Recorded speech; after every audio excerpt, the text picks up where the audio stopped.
Oh, it's over. The song is over. We still need to change the intro video because it still says that we're the first Friday of the month, but it's no longer the first Friday of the month. It's every Friday. It's every Friday. Yeah. Hey, everybody. Welcome to the Rant. I'm Dr. Jonathan Zenz, Dr. Jay-Z. This is Reverend Steph St. I think I'm pointing in the wrong direction. This is Reverend Steph St. Amand. I don't know which way to point. Also, just Saint Steph. Saint Steph. And the Rant is Radically Affirmative New Thought. We are here to engage in conversation and have some radically affirmative new thoughts. That's what I'm here to do. How about you? Drop that radically affirmative thought like it's hot. Yeah. You know, one thing that we didn't talk about last week, and I think most people who tune in probably know who we are, but I don't think we talked about the fact that we live in different countries. We do. We live in different countries. Yes, that I live in the United States. You live in Canada. Yes. And I like to think of myself as an honorary Canadian because I did live in Canada. I am married to a Canadian. Yes. Yeah. You are part Canadian. I would say a good 78% of you is Canadian because you fit right in. I say process instead of process. Yeah. It's the one thing that everybody always say it correctly. I say it correctly. Yes. Yes. Process. Yeah. Yes, we translate well. We do. Yeah. Yes.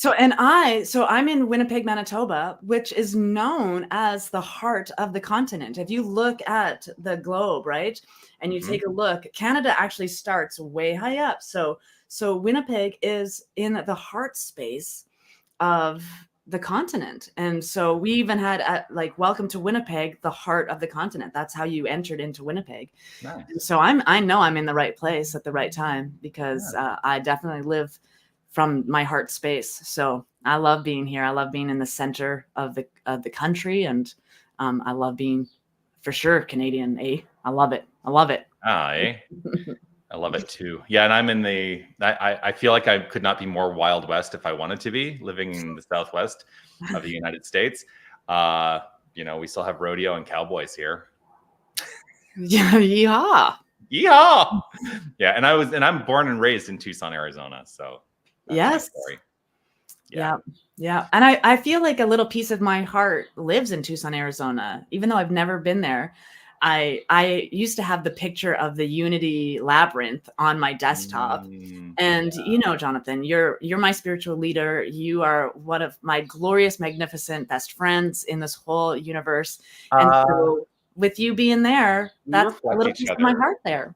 We reflect each other in that way because you're my spiritual leader and you're one of my best friends in the whole world too. I know, right? We fit. It's so good.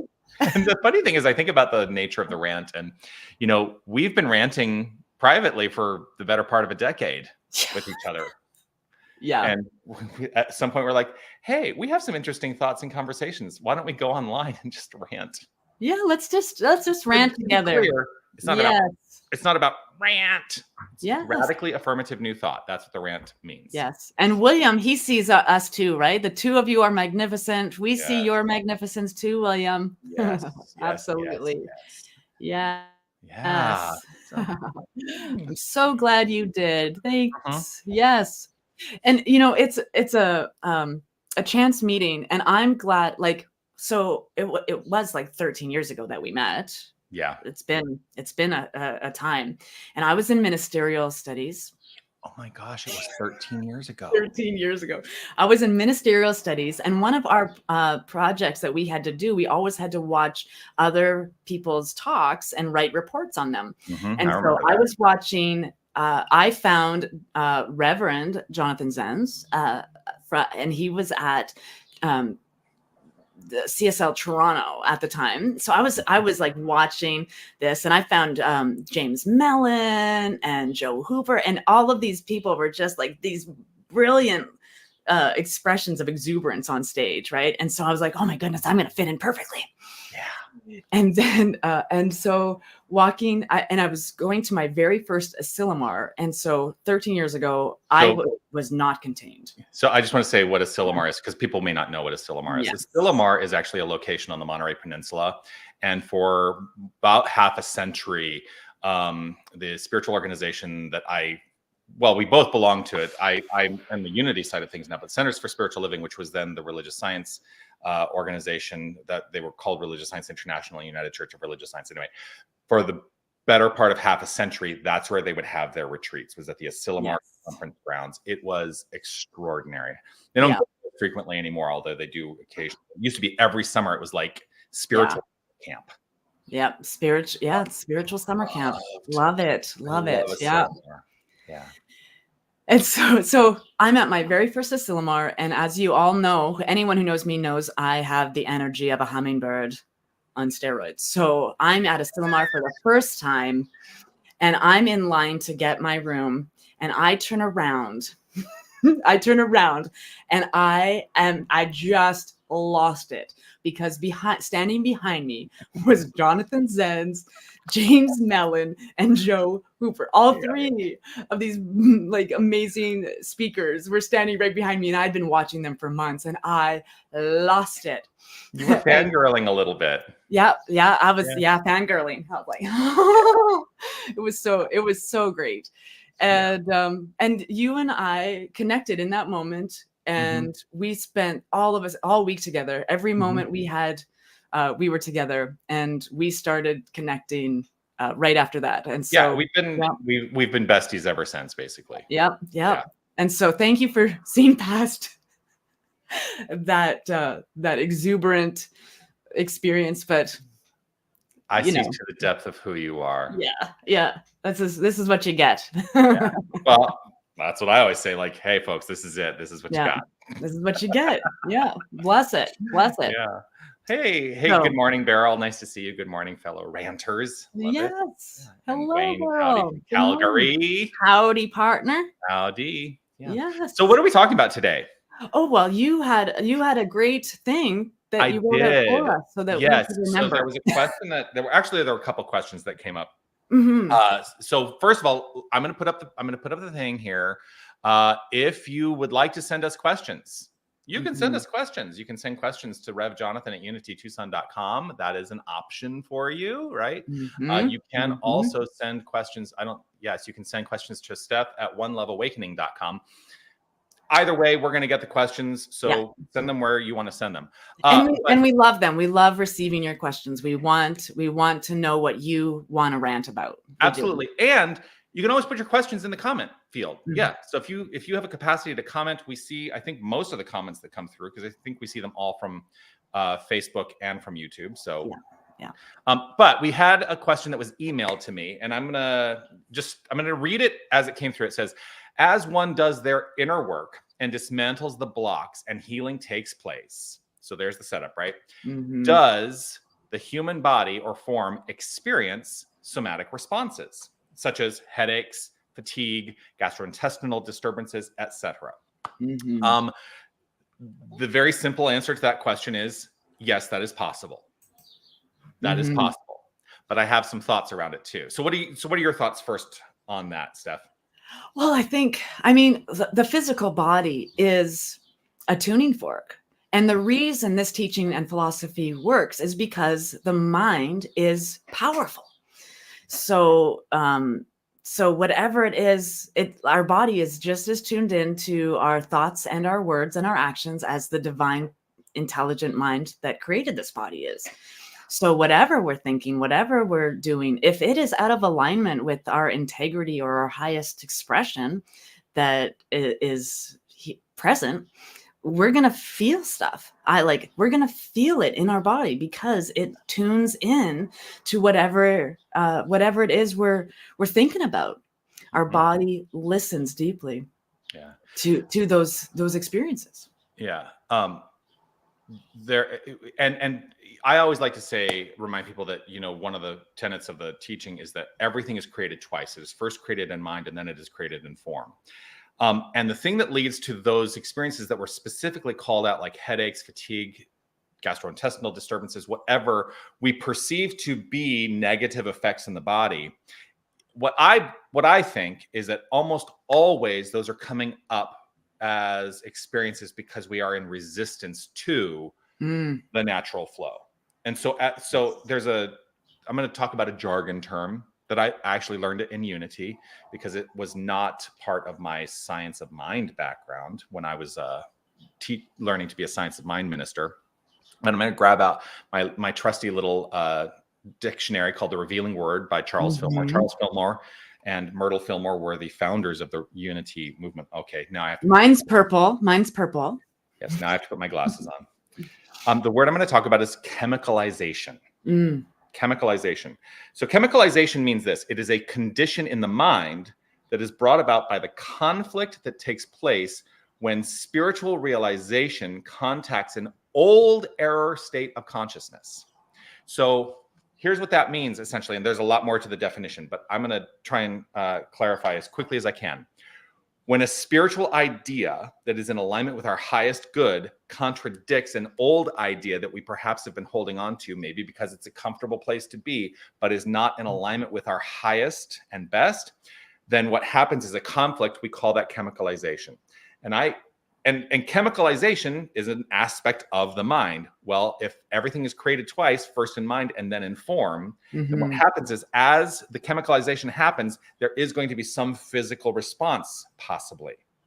And so our work tends to be to allow ourselves to move through that with grace and with ease. So if you're feeling and experiencing, physical challenges, that may be something to look at. What is the error? What is the thing that we're holding on to that is not in alignment with our highest good?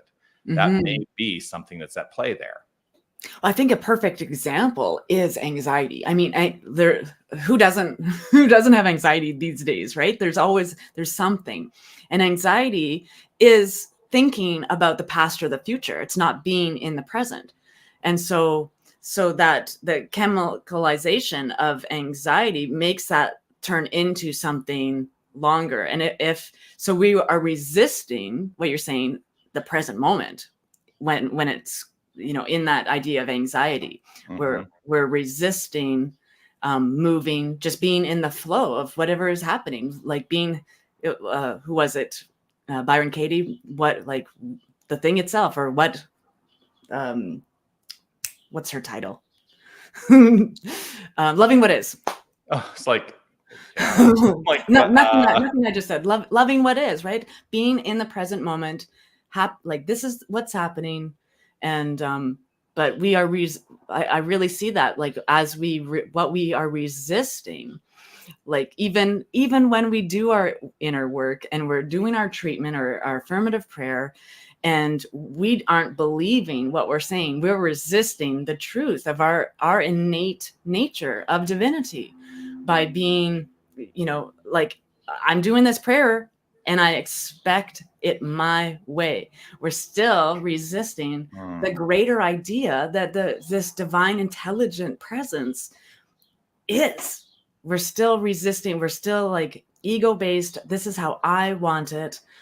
I want movement and flexibility, and it shows up as a red sports car. But what they really wanted was peace and freedom and adventure, right? So it's fascinating. This beautiful thing that is our mind. Yeah, it really is. Yeah.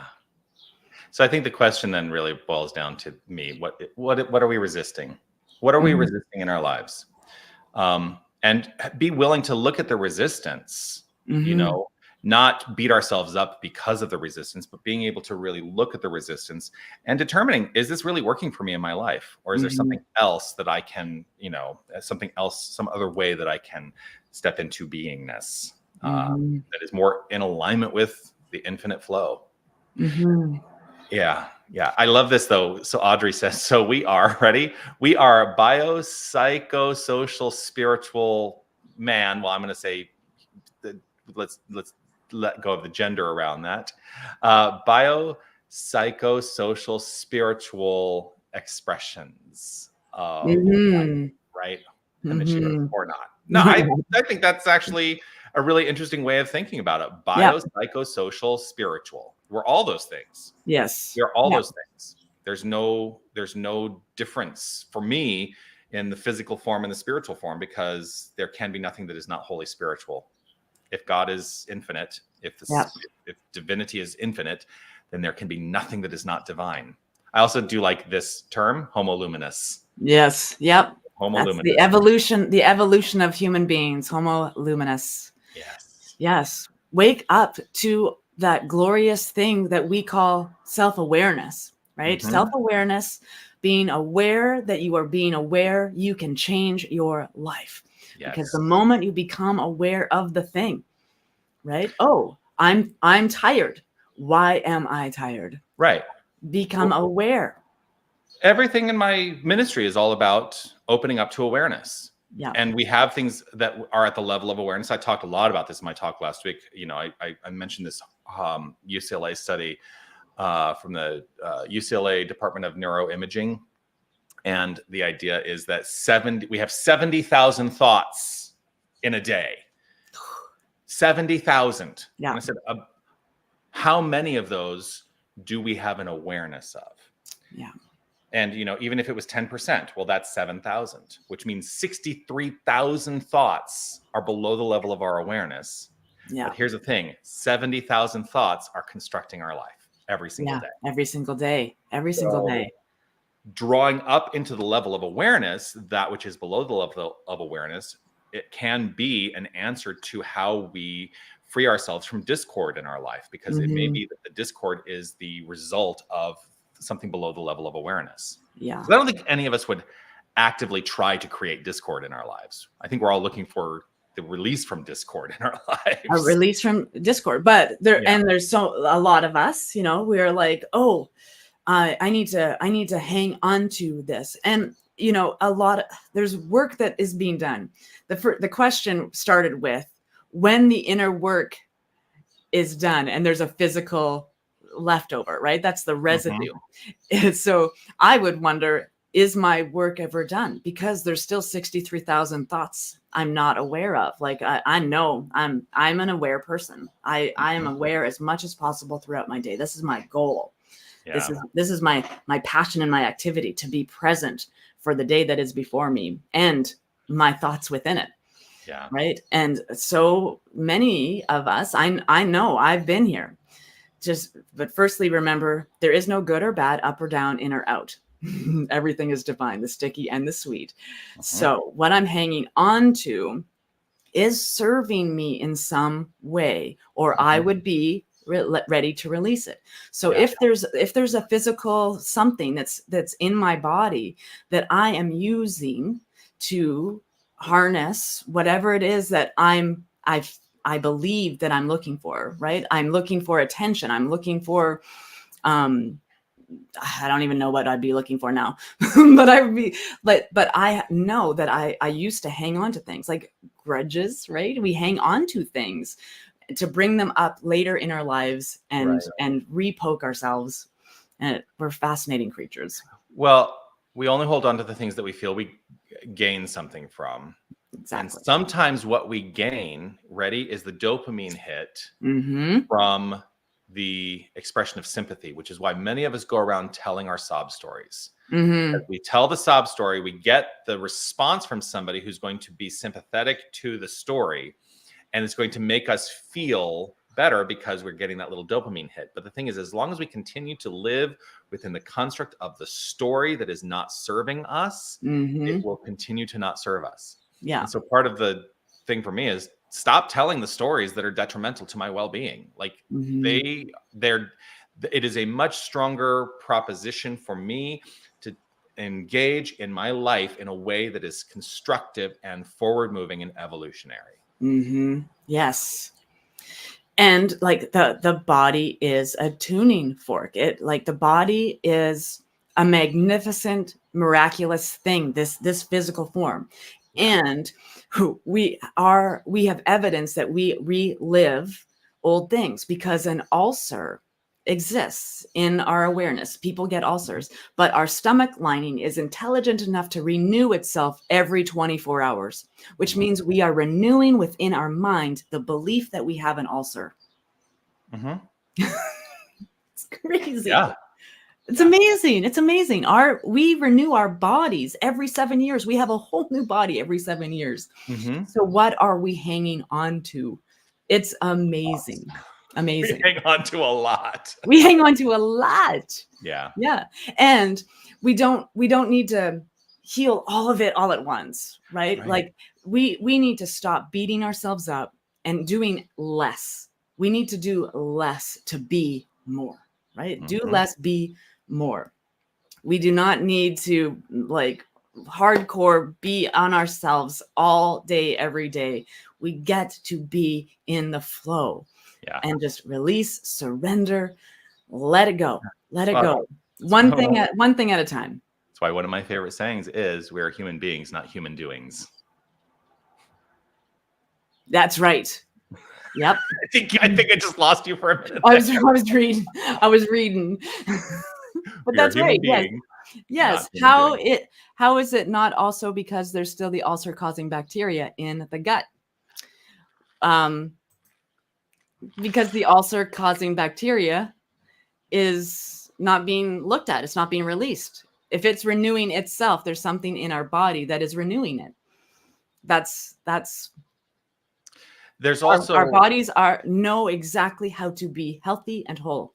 Right. Absolutely. There is also the aspect of what environment have we created in mind that is being nurtured in the physical form. You know, if I look at the work of Dr. Bruce Lipton, who wrote The Biology of Belief, his whole thing is, you know, I mean, he kind of posits this in The Biology of Belief. Hey, do we have genetic predisposition?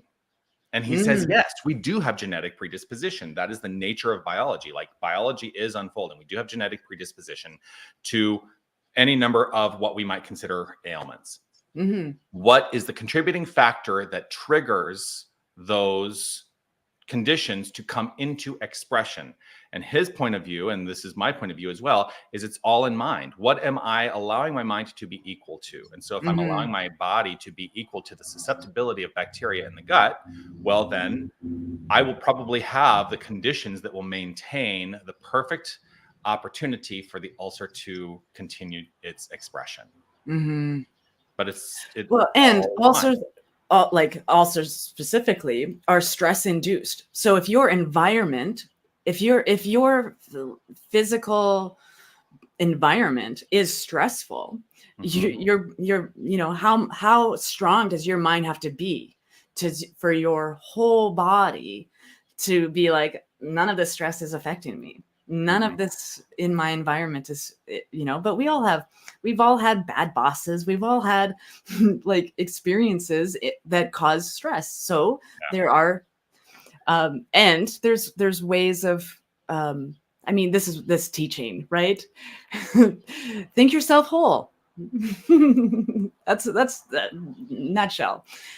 Every little, it's taken me 16 years to really get out of my own way, knowing what I know. And there are days where I'm like, wow, I feel awake. I'm awake. I'm aware. I'm living the way I want to live. I'm loving presence. And all of that's going great. And there's like, even no matter how awake I am, there's still the opportunities for my environment or the people around me to help me discover more patience, more peace, more loving kindness, right? And so it's really, how do we want to show up in the world? Focus on that. Focus on how you want to show up, how you want to behave, how you want to experience things, and how you want to engage in this life, because this is the life that is happening. No matter if I leave the house today or not, life is happening. How do I want to engage with it? And that's, you know, the blessing of this life is that we get to be aware, and we get to feel this body. This body is our tuning fork. It is this precious thing of sensation, right? So we're going to feel some pain so that we know what pleasure feels like. We're going to feel some sadness because joy is exhilarating and contagious. We're going to feel some stuff. And every part of this life deserves that awareness, deserves that attention, the sticky and the sweet. And so many of our physical ailments come first because we are beating ourselves up. We're beating ourselves up. We do not feel worthy enough. We do not feel like we deserve good things. We do not feel like that enoughness. And so, well, here you go. Here you go, body. What does not enoughness feel like in my gut? Feels like acid reflux, maybe. Right? What does lack consciousness feel like in my heart space? Yeah. You can tap into any vibration or frequency, and we can adjust those frequencies because everything is energy. We can adjust everything in our bodies using our mind. It's magnificent. Yep. Yeah. And I think I talked about this a little bit last week, because you talk about something that challenges some people with respect to the feelings in our lives, things that come up that don't feel so good, right? Like I feel sad, or I feel anxious. I feel like those things that we don't feel are constructive. And yes, I have a tendency to agree that it gives us the opportunity to understand what joy and love really feel like. Are they required? I don't know if they're required in terms of expression, but they are not separate from the infinite. And that's the thing, is that sometimes we look at those feelings of dissatisfaction, those feelings of sadness, those feelings of anger, and we're like, well, that can't possibly be the expression of God, right? But it is, because God also expresses through polarity. And when we separate those things from the construct of the divine, then we are saying that there is something else. And that is actually what puts us in a state of mind and leads to continued expression of discord in our lives. So yeah, separation is the root of all pain. Yeah. Right? It's just, yeah. Okay, we've got some. So Jonathan must be in a really good space because he doesn't have an ulcer from dealing with his board president. LOL. I'll give you one guess to figure out who my board president is. Yes. I think it might be William Summers. Yes, that would be William Summers. Audrey, what are you saying here? Steph St, Saint Amand, and Jay-Z complement each other. More pearls of wisdom. Oh, thank you. Oh, that's beautiful. Yes. Beautiful. Thank you. Enjoy the ride. Yes. Yeah. Yes. Oh, there was another thing. I mean, we're actually, can you believe it's already been 28 minutes? There was one more question that came through this week, though. And I think it is worthy of putting forth. Sure. Let's go. And the question was basically phrased this way: I understand, or do I? Each being is unique. So there is no one size, so to say, fits all. Yes. Yes. And you know what I love about that? We get to be our unique, expressive, magnificent selves. And there's no thing out there that has any bearing on who we choose to express as at any given time. If there were not uniqueness, then we would all be facsimiles of each other. Yeah. And we would lack self-awareness. Yeah. Self-awareness is the gift. Yeah. You know, the divine unity expresses through multiplicity. And there are infinite ways that multiplicity shows up as an expression of unity. And so that's also one of the things that opens me up to realizing that I should never berate or think less of any other expression of the divine because of the way that they are expressing in this thing called life. I sometimes talk about the idea that knowing who I am, remembering who I am the infinite divine expression in form. I'm a facet of God. I am God. I will often say I am God. I'm not the allness of God. I am a facet of the divine. Because that's where people get tripped up. They're like, he's saying he's God. I'm like, hey, Charles Fillmore said it in 1918. Yeah, it's like, that's actually fundamentally our identity. And God is expressing in unique, magnificent ways by means of each and every one of us. And if I understand that that's who and what I am, and that all creation is that, then it becomes the great equalizer. I can no longer live in the consciousness of phobia. I can no longer live in the consciousness of isms. I can no longer live in the consciousness of considering anything or anyone as less than, even if I don't like their behavior. And that's a hard one for people. Well, yes, I don't like the behavior. That doesn't mean I don't love the person. Right. Who's, because no matter what the behavior is, good or bad, there is a heartbeat in that chest that is equally the heartbeat of the beloved as mine. Like this is everything is sacred. And so just think about it, right? If someone is coming at me, because that's how they interact and engage, what is going on in their life? I am not in their shoes. I know when I act out, when I've been manipulative, when I have done poor, unskillful behavior, I was hurting. Yeah. I didn't know who I was. I lacked the skillfulness of self-awareness. I lacked So I know from my own experience of finding myself and the divine thing that lives inside of me, that it also is a part of everyone, no matter what.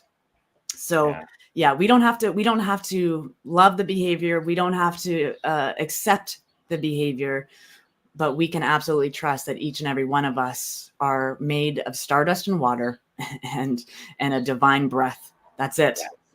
Yeah. And so for the one size fits all for me is the answer. There is a one size fits all because there is only one power and presence, an infinite intelligence, and each of us are in that one. So we are its perfect fit. Well, the size is infinite. The size is infinite. Yes. Yeah. Yes. Oh my gosh. It's been 32 minutes, so I think it's time. Yeah. That went so fast. That went so fast today. Yes. Yeah. We love ranting. I love ranting. Yes. If you have any other questions that come up that you want us to rant. Oh, by the way, I will not be ranting next week. That's right. Because I will be on a plane, so I can't do a live stream from the plane. Sorry about it. So maybe, Steph will figure out what to rant on, but there will be a rant. There will be a rant. Yeah. I'm going to find a buddy. Yeah. If you would like to send any questions there, I'm going to put these up again. Steph at oneloveawakening.com is a place where you can send questions. You can also send questions to Rev Jonathan at unitytucson.com. These are options for you to let us know what you want us to rant about. That's right. Radically. Yep. Radical New thought. Yes. Yes. Well, thanks so much, everybody, for watching and participating and engaging. How about a rant shirt? Oh, yes. Yep. That'll happen now. Yes. I know. I'm like, yes. Yep. Definitely going to have to make that happen. I own the domain radically affirmative new thought.com. I had to buy it. Of course. Yeah. So that's, we'll get some rant merch. Oh, we'll have our coffee mugs. We'll rant with our. I know, because I'm still drinking out of my, I'm not, this is not an advertisement for a particular coffee chain, but. Yeah, that's so unprofessional. I know. So Swag, we appreciate your consciousness being here because we know that you are free and magnificent and can click on anything and you're choosing to be here with us. So thank you for blessing us with your presence and your beautiful, magnificent mind. And anything else, Jonathan? I think that's it. I love you all. Hey, you know what I always say on my mindful moment every single day? I always like to remind people, and maybe this is how I'm going to sign off today. You are love. You are light. You are life. You are magnificent. Keep shining your light. And I say, peace. Peace. All right. Peace and blessings, everyone. We'll see you next time.